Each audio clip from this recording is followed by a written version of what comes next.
À Marie-Galante, comme chaque année à l'heure du carême, l'Alizé se charge de vapeur sucrée. L'odeur de la canne coupée annonce le début de la production.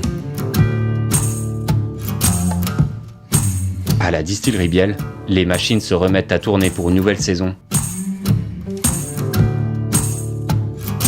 D'abord la pesée, où l'on jauge également la richesse de la canne que les planteurs amènent. Quand j'ai pesé la canne, je vais prendre une canne dans le chargement qui est arrivé. Je vais l'analyser, je vais passer la canne dans le moulin pour voir le taux de richesse de sucre. Plus la richesse est élevée, plus on aura un rhum de qualité.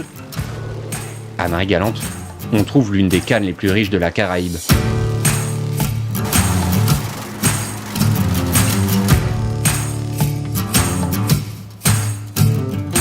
La broyeuse avale des tonnes de canne pour en recracher le précieux jus gorgé de sucre. Le temps presse, la saison de la canne est courte.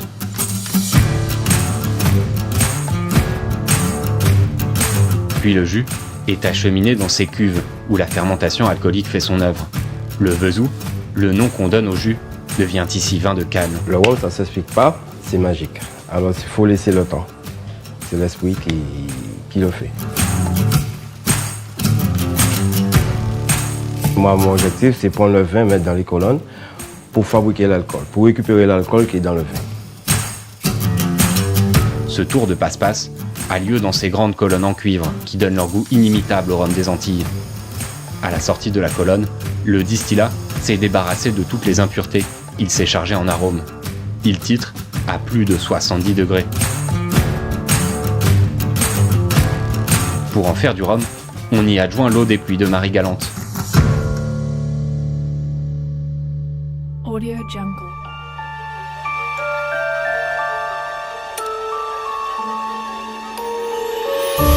Dans les chais de vieillissement, le rhum repose en silence pour terminer sa maturation.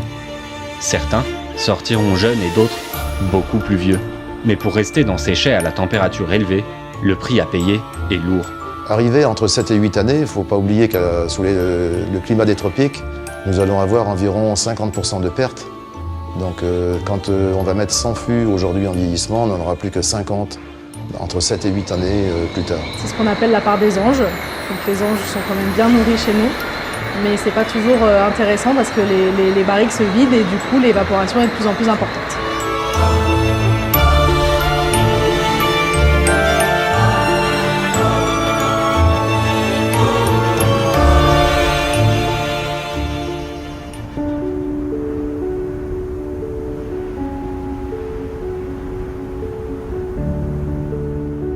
Et parce que le rhum et la mer ont une histoire commune, parce qu'ils sont de la même trempe, la distillerie Biel s'est lancée dans l'aventure du vieillissement dynamique.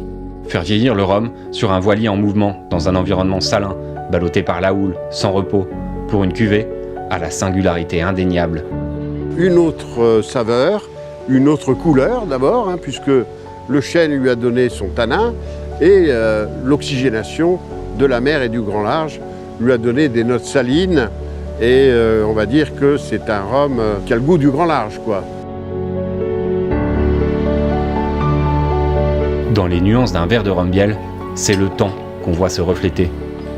Le temps et le caractère d'une île indomptable, battue par les vents et la houle dans les odeurs de canne.